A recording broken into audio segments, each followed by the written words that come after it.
ಲೋಯಲಾ ಶಾಲೆಯಲ್ಲಿ ಕಲೆ ಮತ್ತು ಭಾಷಾ ಹಾಗೂ ವಿಜ್ಞಾನ ವಸ್ತು ಪ್ರದರ್ಶನ. ಯುರೇಕಾ ಎಂಬ ಘೋಷವಾಕ್ಯದೊಂದಿಗೆ ವಿಜ್ಞಾನ ಮತ್ತು ಭಾಷಾ ಹಾಗೂ ಕಲಾ ವಸ್ತು ಪ್ರದರ್ಶನವನ್ನು ಶುಕ್ರವಾರ ಏರ್ಪಡಿಸಿದ್ದರು. ಮುಖ್ಯ ಅತಿಥಿಯಾಗಿ ಜಾಗೀರ್ಪನೂರು ಗ್ರಾಮದ ಲೋಯಲಾ ಆರೋಗ್ಯ ಕೇಂದ್ರದ ವೈದ್ಯರಾದ ಆನ್ ಮೇರಿ ಅವರು ಉದ್ಘಾಟಿಸಿ ಮಾತನಾಡಿದ ಅವರು, ಮಕ್ಕಳಲ್ಲಿ ಅಡಗಿರುವ ಪ್ರತಿಭೆ, ಸೃಜನಾತ್ಮಕತೆ, ವೈಜ್ಞಾನಿಕ ಮನೋಭಾವ, ಕೌಶಲ್ಯ ಅಭಿವೃದ್ಧಿ ಹೊರಹೊಮ್ಮಲು ವಿಜ್ಞಾನ ವಸ್ತು ಪ್ರದರ್ಶನಗಳಿಂದ ಅಲ್ಲದೆ ಇಂಥ ವಿಜ್ಞಾನಕ್ಕೆ ಸಂಬಂಧಿಸಿದ ನೂತನ ಮಾದರಿಗಳನ್ನು ಮಕ್ಕಳು ಮಾಡುವುದರಿಂದ ವೈಜ್ಞಾನಿಕ ಕ್ಷೇತ್ರದಲ್ಲಿ ಅಭಿವೃದ್ಧಿ ಸಾಧಿಸುವಲ್ಲಿ ಯಾವುದೇ ಸಂದೇಹ ಇಲ್ಲ ಎಂದು ಅಭಿಪ್ರಾಯ ವ್ಯಕ್ತಪಡಿಸಿದರು.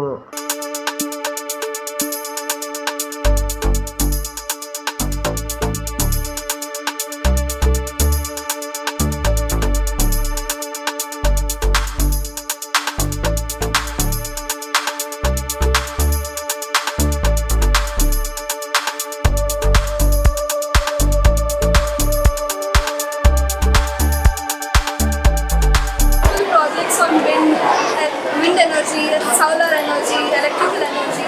This is all ways of how we build children's curiosity, and it's only through this curiosity that children will develop their curiosity and make new innovations in the world. So the students are very inspiring right now that they have come up with so many different projects and ideas. Thank you for inviting me. ಲೋಯಲಾ ಶಾಲೆಯ ನಿರ್ದೇಶಕರಾದ ವಂದಲಿ father Cyril Raj ಅವರು ಮಾತನಾಡಿ, ಇಂತಹ ವಿಜ್ಞಾನ ಮತ್ತು ಕಲಾ, ಭಾಷಾ ವಸ್ತು ಪ್ರದರ್ಶನದಿಂದ ಮಕ್ಕಳಲ್ಲಿನ ನೈಜತೆ, ಕ್ರಿಯಾತ್ಮಕ ಚಟುವಟಿಕೆ ಹಾಗೂ ಮಕ್ಕಳ ಪ್ರತಿಭೆ ಅರಳುತ್ತದೆ ಎಂದರು.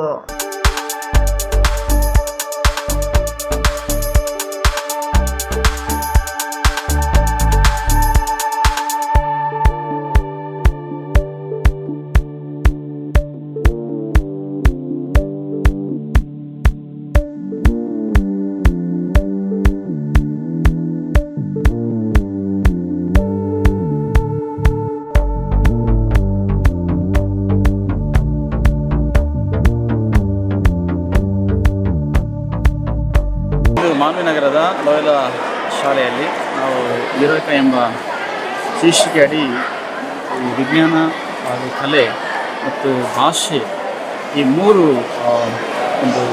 ವಲಯದಲ್ಲಿ ನಮ್ಮ ಮಕ್ಕಳನ್ನು ಅವರ ಒಂದು ಕಲೆ ಮತ್ತು ಪ್ರತಿಭೆಯನ್ನು ತೋರ್ಪಡಿಸಲಿಕ್ಕೆ ಒಂದು ಅವಕಾಶವನ್ನು ಕಲ್ಪಿಸಿಕೊಟ್ಟಿದ್ದೇವೆ.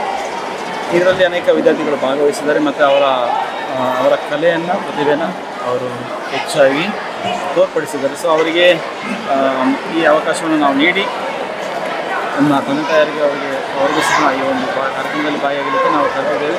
ಅವರು ಸಹ ಭಾಗಿಯಾಗಿದ್ದಾರೆ. ಮತ್ತು ಈ ಒಂದು ಇಡೀ ಕಾರ್ಯಕ್ರಮದಲ್ಲಿ ಸಹಕರಿಸಿದಂಥ ಎಲ್ಲರಿಗೂ ನಾನು ಧನ್ಯವಾದಗಳನ್ನು ಸಲ್ಲಿಸ್ತೇನೆ. ಮತ್ತು ವಿಜ್ಞಾನ ಮತ್ತು ಭಾಷೆ ಹಾಗೂ ಕಲಾ ವಸ್ತು ಪ್ರದರ್ಶನದಲ್ಲಿ ಸಸ್ಯಶಾಸ್ತ್ರ, ಪ್ರಾಣಿಶಾಸ್ತ್ರ, ರಾಸಾಯನಶಾಸ್ತ್ರ, ಐತಿಹಾಸಿಕ ಮತ್ತು ಭೌಗೋಳಿಕ ಹಾಗೂ ವೈಜ್ಞಾನಿಕ ಮಾದರಿಗಳು, ಜಾನಪದ ಕುರಿತು ಮಾದರಿಗಳು ಕಂಡು ಬಂದಿದ್ದವು.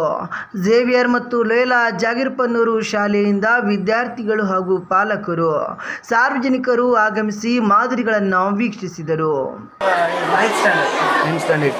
ಏನ್ ಅನಿಸಿದ್ದು ವಸ್ತು ಪ್ರದರ್ಶನ?